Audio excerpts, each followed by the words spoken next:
मैंने तो बहुत अच्छा लाइफस्टाइल बताया पीसीओएस को ट्रीट करने का। मैं चाहूँगी कि आप भी बताएं, क्योंकि ये बहुत बड़ा एक मसला है ख़वातीन में बेऔलादी के हवाले से। डॉक्टर सोफिया, पीसीओएस के बारे में आपने पूछा ना? जी जी। हाँ जी, पीसीओएस का इसमें देखें, जैसे कि डॉक्टर शबाना ने बड़ा अच्छा हमें बताया, पीसीओएस के मेजॉरिटी पेशेंट्स जो मेरे पास आते हैं उनको हम लोग लाइफस्टाइल से ही ठीक कर सकते हैं। तो अगर पेशेंट्स अपनी टाइमली अपना एक हेल्दी लाइफस्टाइल अडॉप्ट कर लें और अपना वेट एक ऑप्टिमल रेंज में ले आएँ तो मेजॉरिटी पीसीओएस के पेशेंट्स उसी से ठीक हो जाते हैं। बहुत कम पेशेंट्स होते हैं फिर जो कि, लेकिन पाकिस्तान में हमारा एक बहुत बड़ा अलमिया है, वो ये है कि हम लोग अपना लाइफस्टाइल नहीं बदलते। हम लोग अपना वेट भी टाइमली नहीं लूज़ कर पाते हैं। मैं उनको बहुत काउंसल करती हूँ। मेरे पास बहुत सारे ऐसे पेशेंट्स आते हैं जिनको शादी के 8, 9, 10 साल बाद सिर्फ वेट लॉस से प्रेगनेंसी हो जाती है। और जैसे कि डॉक्टर शबाना बता भी रही थी, मायोनोसिटोल और ये हर्बल जो सप्लीमेंट्स हैं ये पीसीओएस में बहुत इफेक्टिव हैं। तो किसी हद तक अगर आप अपने डाइट और लाइफस्टाइल को ठीक करेंगे तो पीसीओएस का मसला 90% तो उसी से ठीक हो जाएगा। उसके बाद कुछ पेशेंट्स ऐसे होते हैं जिनको मेडिसिन की, जैसे कि मेटफॉर्मिन का जिक्र भी हुआ, तो कुछ पेशेंट्स ऐसे होते हैं जिनको मेटफॉर्मिन की और साथ जो है ओव्यूलेशन इंडक्शन यानी कि मेडिसिन जिनसे ओवरीज में फॉलिकल्स बनाए जाते हैं उनकी ज़रूरत पड़ती है। और इसमें लास्ट एक स्मॉल ग्रुप ऑफ पेशेंट्स रह जाता है कि जो कि इन ट्रेडिशनल रेमेडी से जिनको ट्रीटमेंट नहीं होता, तो वो ख़वातीन ऐसी होती हैं जिनको फिर पीसीओएस की तरफ जाने की, जिनको फिर आईवीएफ की तरफ जाने की ज़रूरत पड़ती है जी। सो ये डिफरेंट ऑप्शंस हैं जो पीसीओएस के पेशेंट्स को स्टेप बाय स्टेप हम ऑफर करते हैं, starting from lifestyle, weight loss and then medications and lastly IVF. ये स्टेप बाय स्टेप ट्रीटमेंट्स हैं जो पीसीओएस के पेशेंट्स जो हैं वो करते हैं। अच्छा नाइमा, आपसे पूछूं तो अगर हम देखते हैं ना कि बाज़ औक़ात मियाँ बीवी जो टेस्ट वगैरह भी करवाते हैं, टेस्ट नॉर्मल आते हैं, लेकिन फिर भी कुछ ना कुछ रीजंस होते हैं जो 4-5 साल तक उनके यहाँ औलाद नहीं होती, तो उसकी वजह से भी एक मेंटल स्ट्रेस रहता है, आपको एंजाइटी रहती है, स्ट्रेस रहता है, फिर सोसाइटल प्रेशर भी होता है, तो उस हवाले से क्या कहेंगी? अच्छा राबिया, हमारे पास ना एक मेजॉरिटी उन कपल्स की आती है। देखिए, एक सेगमेंट वो है जो इनफर्टाइल डिक्लेयर हो गए, टेस्ट के थ्रू डॉक्टर से कंसल्टेशन के बाद उनको डिक्लेयर किया कि आप इनफर्टाइल हैं, ये प्रॉब्लम है, ये डायग्नोज हुआ है और इसका ये ट्रीटमेंट, जैसे डॉक्टर साहिबा ने भी बताया, कुछ मेडिकेशंस हैं या आईवीएफ है अल्टीमेटली। हमारे पास जो एक मेजर ग्रुप ऑफ पेशेंट्स आता है वो वाले कपल्स आते हैं जो कहते हैं कि सारे टेस्ट हो गए, ट्रीटमेंट भी जो पॉसिबल था ले लिया, डॉक्टर ने कहा है अल्लाह की मर्जी, लेकिन हमें नहीं पता क्या प्रॉब्लम है। अब उसकी वजह से उनके लड़ाई झगड़े इश्यूज शुरू होते हैं, तो वो हमारे पास आते हैं। आप लोग अभी बात कर रहे थे पीसीओएस की और पीएमएस की आपने बात की थी। पीसीओएस एक लाइफस्टाइल डिजीज़, हम एज ए हेल्थ साइकोलॉजिस्ट को purely lifestyle disease majorly consider करते हैं।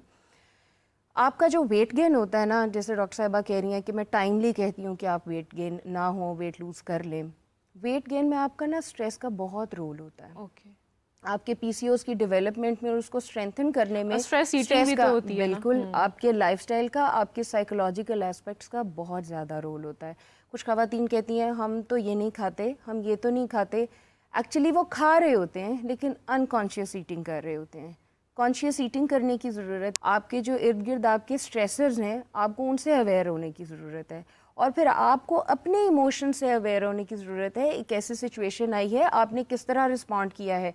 मुझे नहीं पता चल रहा कि मैंने एक स्ट्रेसफुल सिचुएशन में मैंने रिएक्ट नहीं किया लेकिन मैंने अपनी बॉडी को स्टिफ कर लिया, मुझे नहीं पता चल रहा, लेकिन आप देख पा रही हैं। बिल्कुल। तो ये रिकग्नाइज करना बहुत ज़रूरी है इस चीज़ के लिए।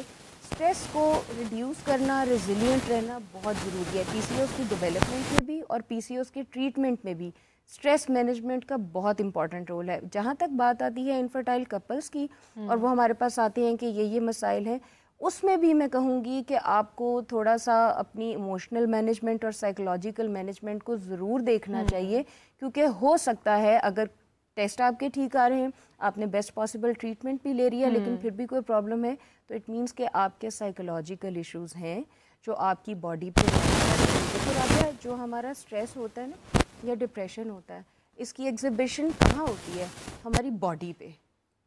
आप फील साइकोलॉजिकल करते हैं लेकिन उसकी एग्जिबिशन जो है, वो डिस्प्ले जो है वो आपकी बॉडी के थ्रू। और समटाइम्स नाइमा ऐसा भी होता है कि मियाँ बीवी जो है वो साथ नहीं रह रहे हैं, शादी के 2 महीने बाद जो है शौहर अब्रॉड चला गया, लेकिन सारा स्ट्रेस जो है वो फिर बीवी को ही लेना है, बातें भी ससुराल वालों की बीवी को ही सुननी है। तो वो एक थ्रू आउट जो pressure, family pressure, societal pressure, और वो फिर जाहिर है अपने लाइफ पार्टनर स्पाउस को कहेगी ना, और वो अल्टीमेटली उनके रिलेशनशिप इश्यूज बढ़ेंगे। तो ये बेहतर नहीं है कि हम उसको अच्छे तरीके से इमोशनली साइकोलॉजिकली डील करते हुए मैनेज करें इन इश्यूज को। हाँ, stress management is the key. Stress management, हाँ, जैसे आपने बात की, stress management definitely is the key है। Sophia, I would like to ask you कि शादी के कितने अरसे बाद आपको पता चल जाता है कि ऑब्वियसली यू कांट कंसीव, तो कौन कौन से तरीके हैं इनफर्टिलिटी के कि आप अपना सकते हैं? देखिए, मैं इस बात को ना एक खुलासे में आज बयान करती हूँ कि जब एक कपल की शादी होती है, और जब वो इम्पॉर्टेंट ये बात नहीं है कि जब उसकी शादी होती है, इम्पॉर्टेंट ये है कि जब से वो प्रेगनेंसी प्लान कर रहे हैं, जब से एक कपल चाह रहा है कि उनको प्रेगनेंसी हो जाए, और अगर 1 साल तक उस कपल को प्रेगनेंसी नहीं होती तो फिर उनको चाहिए कि वो एक अच्छे इनफर्टिलिटी स्पेशलिस्ट को दिखाएं। अब इसमें ये बात बड़ी अहम है कि आप चूज़ करें कि आपने किस डॉक्टर को दिखाना है। हर जनरल गायनेकोलॉजिस्ट इनफर्टिलिटी का इलाज अच्छा नहीं करती और इनफर्टिलिटी स्पेशलिस्ट नहीं होती। तो आपकी एज पेशेंट्स, एज कपल्स, आप लोगों की जिम्मेदारी है कि आप एक अच्छे इनफर्टिलिटी स्पेशलिस्ट जो कि वेल रिप्यूटेड हो और जो कि इनफर्टिलिटी के इलाज में माहिर हों, उनको आप एक as a couple reach out करें। और मैं ये ज़रूर कहना चाहूँगी कि इनफर्टिलिटी, बेऔलादी एक कपल का प्रॉब्लम है, तो एक हस्बैंड और एक वाइफ को इकट्ठे चाहिए कि एक गायनेकोलॉजिस्ट को दिखाएं।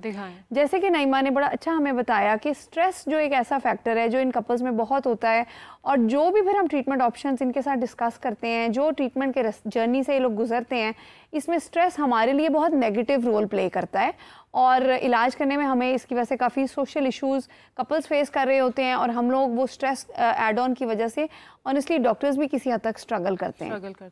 तो इसके अंदर यही है कि जब एक इनफर्टिलिटी जो फेस कर रहा है कपल, जब वो हमारे पास आता है तो हम उनके इनिशियल टेस्ट कराते हैं, जिसमें हम लोग फीमेल के हार्मोन्स के टेस्ट कराते हैं और हस्बैंड का सीमन एनालिसिस कराते हैं। ये बेसिक टेस्ट हैं जो हम पेशेंट्स के कराते हैं, और इसके बाद फिर अमूमन कपल्स को सबसे पहले सिंपल बेसिक ट्रीटमेंट से गुजारा जाता है। अगर फीमेल और हस्बैंड वाइफ में से कोई ओबीज़ है, ओवरवेट है, तो हम उनको वेट लॉस का मशवरा देते हैं, एक हेल्दी लाइफस्टाइल अडॉप्ट करने का कहते हैं, और साथ साथ मिनिमल बेसिक मेडिकेशन से स्टार्ट करते हैं। तो बेसिक मेडिकेशन से स्टार्ट करते हुए स्टेप बाय स्टेप ट्रीटमेंट में आगे जाते हैं। अब इसमें यह भी डिपेंड करेगा कि जो एक कपल हमारे पास आया है उसमें इनिशियल इन्वेस्टिगेशंस में कोई मसला आया है कि नहीं। अगर तो एक कपल में कोई इश्यूज आए हैं, जैसे कि पीसीओएस के बारे में हमने बात की। सोफिया, यहाँ पे आप इश्यूज की बात कर रही हैं, मैं आपसे ये पूछना चाहूँगी कि आपकी बॉडी में ऐसे कौन से जो फंक्शंस हैं वो डिस्टर्ब होते हैं एक मर्द और औरत दोनों में, जो फिर इनफर्टिलिटी का रीज़न बनते हैं, आप ये भी बताएं। हाँ जी, इसमें देखें, अगर हम सबसे पहले 3 मसाइल हैं जिसकी वजह से कपल्स को प्रेगनेंसी नहीं होती। एक मसला है फीमेल के मसाइल, एक है हस्बैंड के मसाइल, और एक तिहाई पेशेंट्स में वो कपल्स हैं जिनमें कोई मसला नहीं है, अनएक्सप्लेन्ड। इसमें अगर फीमेल्स की बीमारियों के बारे में बात की जाए तो जैसे कि हमने बहुत डिटेल में बात की, इसमें सबसे कॉमन मसला हमारी कम्युनिटी में आजकल पीसीओएस का है। सो फीमेल्स में पीसीओएस के मसाइल होते हैं। उसके अलावा एंडोमेट्रियोसिस एक बड़ा कॉमन गायनेकोलॉजिकल मसला है, यानी कि ओवरीज में चॉकलेट सिस्ट्स का बन जाना, ये भी प्रेगनेंसी होने में दुश्वारी पेश आने की वजह बनती है। उसके अलावा फीमेल्स में ट्यूब्स का ब्लॉक्ड होना, या फिर यूट्रस में फाइब्रॉइड्स का यानी कि रसौलियों का होना, ये कॉमन फीमेल्स के मसाइल हैं जिसकी वजह से फीमेल्स को प्रेगनेंसी नहीं होती। अगर हम हस्बैंड की तरफ चलें तो हस्बैंड के स्पर्म पैरामीटर्स में एबनॉर्मेलिटीज़ होती हैं, जिसकी वजह से हस्बैंड के स्पर्म्स वीक होते हैं, जिसकी वजह से प्रेगनेंसी नहीं होती। ये मेल्स के मसाइल हैं। उसके अलावा कुछ कपल्स, एक बड़ा इंपॉर्टेंट कंपोनेंट उन कपल्स का है जिसमें फीमेल और हस्बैंड वाइफ के सारे टेस्ट नॉर्मल होते हैं और उनमें प्रेगनेंसी नहीं होती। तो मैं ये बात हाईलाइट करना चाहूँगी कि इसमें भी बहुत सारे कपल्स हैं जो बेसिक ट्रीटमेंट से कंसीव कर जाते हैं, और स्टेप बाय स्टेप हम लोग उनको ट्रीटमेंट में आगे लेके जाते हैं। अच्छा नईमा, हम यहाँ पर भी पहले बात कर रहे थे कि ख़वातीन हैं, स्ट्रेस लेती हैं, उनके ऊपर प्रेशर होता है, तो क्या मर्दों का भी ये इशू होता है कि वो स्ट्रेस ले रहे हैं या परेशान हैं, जिसकी वजह से उन्हें भी मेंटली स्ट्रेस होता है, तो बेऔलादी की जो वजह बनती है वो फिर? बिल्कुल, डेफिनेटली इसमें जैसे डॉक्टर साहिबा ने कहा कि हमारे लिए ट्रीटमेंट करते हुए कपल का स्ट्रेस, ना कि सिर्फ खातून का या मेल का स्ट्रेसफुल होना, स्ट्रेस्ड आउट होना, बिल्कुल ये मैटर करता है। आप एक सिंपल सी चीज़ ले लीजिए कि अगर एक मर्द है, मियाँ बीवी हैं, वो सारे दिन बाहर फाइनेंशियल इश्यूज़ हैं, कारोबार के मामलात हैं, जॉब के मसाइल हैं, 9 to 5 वो काम करके स्ट्रेस लेके घर आ रहे हैं। तो अब एक थका हारा बंदा आता है, अगर आप आते ही उसको कह दें कि ये गुड न्यूज़ है, ये काम करना है, यहाँ जाना है, वहाँ जाना है, तो उनका रिस्पांस कोई बहुत अच्छा नहीं होगा। अगर आप आते ही उनको कोई काम कह देंगे, स्ट्रेसफुल ही रहेंगे ना वो। तो आदमियों में ये ऑब्वियसली स्ट्रेस बहुत ज़्यादा रोल प्ले करता है। आपके मैरिटल रोमांटिक रिलेशनशिप में उनका कंट्रीब्यूशन उस तरह से नहीं हो सकता अगर आप साइकोलॉजिकल बैकग्राउंड में एक इमोशनल बैगेज लेके बैक ऑफ द माइंड आप रात को सो भी रहे हैं, दिन को जाग भी रहे हैं, घर में भी देख रहे हैं, तो ऑब्वियसली मियाँ बीवी के पर्टिकुलरली रिलेशनशिप में अच्छा नहीं, मैं जैसे आप अभी लाइफस्टाइल की बात कर रही हैं और सोफिया ने भी जैसे भी बताया था कि बहुत सारी रीजंस हो सकती हैं, ओवर वेटिंग और मैनी मोर थिंग्स, तो सोफिया मैं चाहूँगी कि आप बताएं क्या इनफर्टिलिटी जो है वो आपके लाइफस्टाइल के ऊपर भी डिपेंड करती है कि आपका लाइफस्टाइल कैसा है, आपके खाने पीने की आदत कैसी हैं? हाँ जी, जैसे कि हमने बात की कि फीमेल्स में प्रेगनेंसी ना होने की सबसे बड़ी वजह पाकिस्तान में पीसीओज है। साउथ ईस्ट एशिया में कम्युनिटी में तकरीबन 50% से ज़्यादा लोग हैं जो पीसीओज का शिकार हैं। सो ये वो ख़वातीन होती हैं जिसमें 80% ख़वातीन मोटी होती हैं, ओवरवेट होती हैं। तो इसमें इन ख़वातीन को तरीका इलाज किया है, कौन कौन से ट्रीटमेंट्स हैं? देखें, अगर हम लोग बेऔलादी के ट्रीटमेंट्स के बारे में बात करें ना, तो इसमें स्टेप बाय स्टेप ट्रीटमेंट आता है, जिसमें सबसे पहले लाइफस्टाइल मॉडिफिकेशन होगी हस्बैंड और वाइफ दोनों की। इसमें हम दोनों को मशवरा देते हैं कि अगर उनका वेट एक आइडियल वेट रेंज से कम है तो आप अपना वेट लूज़ करें। और मैं आपको एक बड़ी इंटरेस्टिंग बात बताना चाहूँगी कि जितने भी इलाज हम करते हैं उन सब इलाजों में वेट लॉस जो ख़वातीन करती हैं उनमें प्रेगनेंसी सबसे जल्दी होती है। उसके अलावा अगर हम मेडिकल ट्रीटमेंट्स के बारे में बात करें तो कपल्स में इनिशियली हम लोग मेडिसिन के ज़रिए उनको प्रेगनेंसी कराने की कोशिश करते हैं। बिल्कुल एक बेसिक ट्रीटमेंट से हम स्टार्ट करते हैं। फर्स्ट स्टेप होता है इसमें मेडिसिन, और उसके बाद अगर प्रेगनेंसी नहीं हो रही तो इंजेक्टेबल मेडिकेशंस की तरफ जाया जाता है। उसके बाद हम लोग जाते हैं IUI की तरफ, इंट्रा यूट्राइन इंसेमिनेशन, जो कि एक तरीका इलाज है जो कि हम कपल्स को ऑफर करते हैं जिनको बेसिक ट्रीटमेंट से प्रेगनेंसी ना हो रही हो। और इसमें लास्ट स्टेप होता है IVF, यानी कि आम जुबान में बोला जाए तो टेस्ट ट्यूब बेबी वाला इलाज। कुछ कपल्स ऐसे होते हैं राबिया जिनको किसी भी तरीका इलाज से प्रेगनेंसी नहीं होती और फिर उन कपल्स को IVF की तरफ जाना पड़ता है। और पाकिस्तान में एक जो चीज़ बड़ी अहम मैं डिस्कस करना चाहूँगी वो ये है कि पाकिस्तान की सोसाइटी में, हमारे कल्चर में आज के दौर में भी IVF को एक टैबू समझा जाता है और एक ऐसी चीज़ समझा जाता है कि जिसके बारे में आप बात ना करें। अगर आपने वो इलाज कराया है तो आपने अपने, हाँ जी, मेजॉरिटी कपल्स हमें अपने जब वो ट्रीट हो जाते हैं तो अपने बहुत सारे रिलेटिव्स हमारे पास भेजते हैं कि इनको भी प्रेगनेंसी नहीं हो रही, लेकिन डॉक्टर साहिबा आपने उनको हमारे IVF का नाम नहीं लेना, आपने हम अपने सोशल मीडिया फेसबुक इंस्टाग्राम पे हमारी फोटो नहीं लगानी, ताकि किसी को ये ना पता चले कि हमें IVF से प्रेगनेंसी हुई है। हालांकि मैं उनको समझाती भी हूँ कि देखें आपको शादी के 10 साल बाद, 15 साल बाद, 18-20 साल बाद, अच्छा व्हाई इज दैट, उनकी नीड थी, औलाद लेना उनकी नीड थी, अब उन्हें औलाद मिल गई तो वो क्यों, मतलब इस तरह से क्यों लोग कर रहे हैं? मैं आपको बताती हूँ, इसमें बहुत मेजर कंपोनेंट हमारी सोसाइटी में ऐसे पेशेंट्स का है जिसमें फैमिलीज IVF को रिलीजियसली इस्लामिक तौर पे गलत इलाज समझती है। लेकिन अगर आप इसके बारे में प्रॉपर पढ़ाई करें, अगर आप इसके बारे में पढ़ें, रीड करें, देखें, यूट्यूब पे देखें, तमाम इस्लामी ममालिक में इस इलाज को किया जाता है और इसमें इस्लामिक रिलीजियस स्कॉलर्स के फतवे मौजूद हैं कि जहाँ तक हस्बैंड और वाइफ के स्पर्म्स और एग्स के साथ आप जो भी इलाज करें वो इस्लामी तरीके से अलाउड होता है। लेकिन हमारे मुल्क में अवेयरनेस की कमी है। हम लोग के अपने एक बिलीव्स हैं जो हमने बनाए हुए हैं और हम लोग को ये लगता है कि नहीं, ये तरीका इलाज के बारे में ये हमारी सोसाइटी, हमारा कल्चर, हमारी एक्सटेंडेड फैमिलीज इस इलाज को एक्सेप्ट नहीं करती, क्योंकि उनके जहन में ये होता है कि अगर IVF से इलाज कराया तो इसमें ज़रूर कुछ ना कुछ डोनेशन इन्वॉल्व है, यानी कि फीमेल का एग डोनेटेड है या स्पर्म डोनेटेड है। हालांकि मैं ये बात को क्लियर करना चाहूँगी कि हम लोग पाकिस्तान में ओवम या स्पर्म डोनेशन नहीं करते। प्रॉपरली स्पर्म्स की और एग्स की लेबलिंग की जाती है और उसको IVF लैब में क्रॉस चेक किया जाता है, उसकी विटनेसिंग होती है और इस्लामिक पैरामीटर्स और इस्लामिक स्कॉलर्स के फतवे के मुताबिक ही इस इलाज को कराया जाता है। तो ये एक वजह है जिसकी वजह से बहुत सारे कपल्स इस इलाज की तरफ आते हुए भी डरते हैं। वो कहते हैं आप हमें सब कुछ कर दें, हम IVF नहीं कराएंगे। लेकिन ये बात समझने की है कि इससे पहले कि औरत की उम्र गुजर जाए, देखिए एक कपल जो कि इनफर्टिलिटी का शिकार है ना, उसके अंदर औरत की उम्र बहुत अहम होती है। आदमी से ज़्यादा औरत की उम्र अहम होती है। और देखिए एक बड़ी नैरो विंडो है ख़वातीन के पास प्रेगनेंसी की।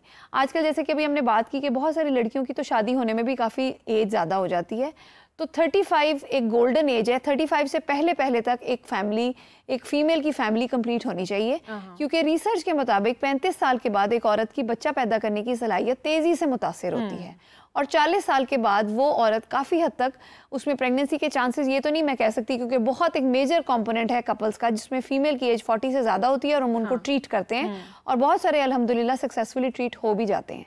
लेकिन 35 से 40 के दरमियान में और 40 के बाद एक औरत की बच्चा पैदा करने की सलाहियत बहुत तेज़ी से मुतासिर होती है। तो ये मैं कह रही हूँ कि ये कपल्स टाइमली IVF अगर करा लें, टाइमली डिफरेंट ट्रीटमेंट ऑप्शंस अगर वो ले लें, तो इनमें मेजॉरिटी कपल्स हैं जो ट्रीट हो जाएंगे और जिनका ये मसला हल हो जाएगा। ऐसी बहुत सारी रेयर एग्जाम्पल्स भी हमने देखी हैं कि खातून है, she is in her 70s और 80s और उनको ट्रिपलेट्स हो रहे हैं, तो हाँ जी उसमें भी कोई वो मैं आपको बताती हूँ। जिस तरह सोशल मीडिया पे पिछले दिनों इंडियन भी एक काफ़ी एक मामला गर्म हुआ था, उसमें देखें जो इस एज रेंज की खवातीन हैं उनमें ओवम डोनेशन या एम्ब्रियो डोनेशन के जरिए प्रेगनेंसी होती है, वो नेचुरल प्रेगनेंसी नहीं होती। हमारे पास जो मैक्सिमम एज रेंज है, अभी 2-3 दिन पहले मैंने एक पेशेंट का सिजेरियन किया था, वो 46 ईयर ओल्ड थी, 46 year old first pregnancy through IVF। सो ये देखिए कि मैक्सिमम एज रेंज है जो नेचुरल प्रेगनेंसी में हम देखते हैं। जैसे कि मैंने बताया कि हम लोग इस्लामिक जो रिकमेंडेशंस हैं उस दायरे के अंदर रहते हुए प्रैक्टिस करते हैं। पाकिस्तान में हमारी लिमिटेशन है कि हम लोग डोनेशन ना पेशेंट को ऑफर करते हैं, और बहुत सारे कपल्स हैं जो हमारे पास इस काम के लिए आते भी हैं कि आप हमें, अगर हमारे अपने एग्स नहीं हैं, स्पर्म्स नहीं हैं, तो आप हमें डोनेशन का कुछ बता दें। तो उनको हम क्लियर कट बता देते हैं कि अगर आपने ये इलाज कराना है तो उसके लिए आपको ओवरसीज़ मुख्तलिफ कंट्रीज़ में ट्रैवल करना पड़ेगा। पाकिस्तान में लीगली, रिलीजियसली, सोशली ये इलाज हम लोग नहीं करते, और इस्लामिक प्रिंसिपल्स के अंदर रहते हुए ये इलाज करते हैं, और वो मैक्सिमम मिड-40s तक पेशेंट है जिनका इलाज हो सकता है। जैसे कि अभी आपने बताया कि 51 is the reproductive age for women, right?